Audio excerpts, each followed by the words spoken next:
As many fans of this channel know, I am African, and I grew up in Africa. It is easy to believe that you're destined for poverty, and yes, most people from poor countries believe that.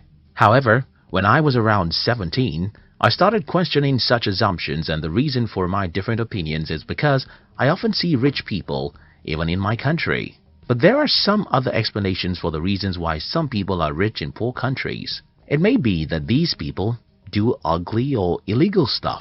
Maybe their father is a politician who has stolen a lot of money, or maybe it's just luck. Anyway, I decided to study how money works and see myself whether being rich has something to do with luck, stealing, or anything like that. By age 20, I already knew the formula of wealth creation, and I was ready to follow such formula. In today's video, I'll be sharing with you how to be rich in a poor country. If you're new here, consider subscribing so that you won't miss other interesting videos like this.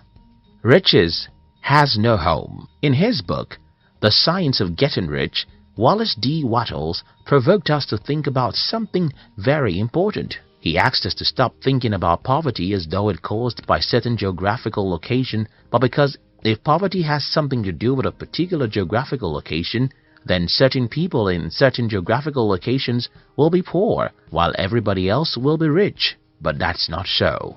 As we make this video today, millions of people are poor even in the richest countries of the world. For example, more than 70% of Americans live from paycheck to paycheck, according to some studies. And think about this, many people, even in the poorest countries of the world, are very wealthy. What does this tell us? I think it's very simple. Money doesn't have anything to do with where you live. But there's another problem here.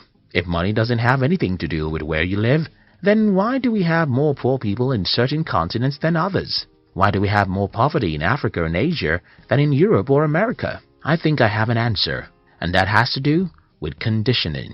Like begets like. The story was told about a farmer who brought an eagle's egg from his farm. When the farmer got home, he added the 3 eagle eggs with his chicken's eggs, and his chicken hatched the eggs with hers. Many months after the little eagles have been hatched, they are there right with the chicks, eating everything the chicks were eaten, walking around the way the chicks walk around and having the same aspirations like those of the chicks. These 3 eagles grew up and lived their entire life just like chickens. They never flew or dared to live like an eagle. I'm sure that you will believe this story easily because it happened in the kingdom of the birds. Well, like those eagles, like always begets like, even amongst human beings. So, what happens in poor countries is that when you're 7 years old, you'll notice that everyone around you is poor. And not just that these people are poor, they always blame someone else for their poverty. At age 7, you may not understand these people, but by the time you're 17, you're already successfully initiated into their evil world. What then happens is that as a young adult, whether you listen to your father, your mother, your uncles or teachers, everyone is blaming someone else for their state of being poor. It doesn't matter how strong you are, the natural thing to do is to become like these people. By the time an average human is 21 in a poor country, he has started thinking that the reason why he is poor is that the government or devil makes him poor. From this point, you can see how easy it is for these people to be poor and also make their children poor. It's pretty simple. Whenever you blame someone else for your life, what you're doing is folding your arms and saying, "It's not my fault. Let the man who causes man's poverty to come and make me rich. It's not my fault. Let the man who causes poverty to come make me rich." So the number one reason why most people are poor in poor countries is that everyone around them is poor when they are growing up. These people would not have become poor solely because everyone is poor. It's even worse because most poor people blame someone else for their poverty, and then they successfully teach their children to learn how to blame others for their lives. They have successfully destroyed such children's lives because they too will grow up not taking responsibility for their lives.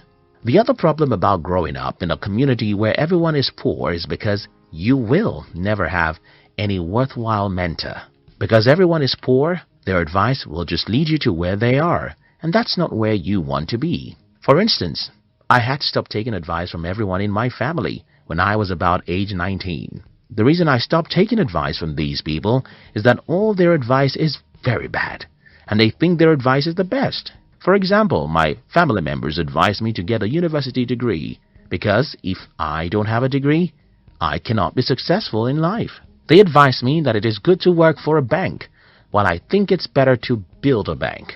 I mean, almost every advice my family members gave me about money, even till this day, is stupid. And what I did was to ignore them and instead choose successful people online and through books to be my models. Not everyone can do what I did. In fact, not everyone will ever have the insight into the fact that your poor uncles and parents had given the wrong advice about money. And that's a major reason why most people in poor countries are poor. The strong exploit the weak. When I claim in this video that one of the reasons why most people are poor in poor countries is because they have poor mentors, someone will ask me, okay, who made the first man poor before he became a mentor for others? This is a good question, and the answer is in the fact that the world is a jungle where the strong eat the weak. Most of the years of our existence as humans are filled with battles between nations. We should also remember colonization and exploitation from one country to another. All these battles would not have left some countries poor if not because they are not physical battles. Think about it, as you would think about rape. When a man rapes a woman, he thinks it's just a physical act, but for a woman, it's spiritual and emotional. And though the act of rape can happen in 5 minutes, the victim can live with the pains for 50 years. Similar things happen when a country invades, overpowers, and colonizes another for many years. For those who are asking how the first man became poor, I think that is how the first man became poor. But that's not an excuse for you to be poor. You see, the poverty of your forefather may not be his fault because he was probably taken as a slave for 30 years. But your poverty is yours because you have the power to liberate yourself. Country and personal prosperity. Another reason why many people are poor in poor countries is that most people seem not to understand that there are differences between national prosperity and personal prosperity. Because most people don't know that there's a difference between personal and national prosperity, many people in poor countries want to run to rich countries. Many Africans want to run to America. Many Indians thought they could migrate to Europe. And that's another problem. You see, running to a rich country won't guarantee your prosperity, because even in the country that you're running to, most people are still poor. Now that I've tried to pinpoint some of the reasons why most people are poor in poor countries, let me try and show you how to be rich in a poor country. 1. Disown every mentor you have. Well, I don't mean that you should legally get rid of everyone in your life. I simply mean that you should stop taking their advice or spending much time with them, except they are positive-minded. Growing up in Africa, the culture of my tribe requires that I listen to and follow the advice of everyone who is older than me. But at about the age of 19, I started revolting against the advice of my family members, especially their advice about money. When I was 21, it had become very obvious that I was a black sheep of the family. Until today, these people just don't have any advice I can follow about money. Don't get me wrong, I love my mother, father, uncles, and siblings. I love my African friends, but I don't take advice or spend time with you if you're negative. This is the first thing I think you should do if you're from a poor country. Do away with negative people. Stop taking money advice from poor people. Instead, go to the library and read books from the rich and successful people. Check online and follow some inspiring people who will make you believe in yourself. 2. Understand the difference between personal and national poverty. Don't assume that you have to be poor simply because your country is poor. You can be rich, even in a poor country. As I have explained earlier, being rich is not a factor of where you are from or where you live. Being rich is a factor of how you use your mind. 3. See the half-full cup. I suffered ill health for the first 17 years of my life, and I hated life for every minute of those sicknesses. However, a few years after I regained my health, I understood that such terrible health challenges was a blessing in disguise. The lesson here is that most bad situations have hidden opportunities in them. But human nature really takes time to look for opportunities in bad situations. If you live in a poor country, you have to learn how to see the cup of your country as half full, not half empty. You have to be positive and believe that there are opportunities for you somewhere in some corner. Only you can believe that and take proactive actions that will lead you there. In conclusion, everyone watching this video from Africa or Asia should sit down and rethink their path in life. We should stop being negative about what is possible for us. We should believe in ourselves and pursue really big dreams. We should understand that money is not a product of any geographical location, but the product of our mind. I hope this video helps someone.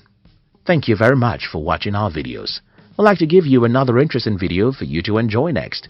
But before then, our team will be very happy if you can like this video and share it with your friends on social media. If you're new here, don't forget to subscribe, so you won't miss other interesting videos like this. Look at your screen now to see 2 other videos we handpicked for you to enjoy next. We love you.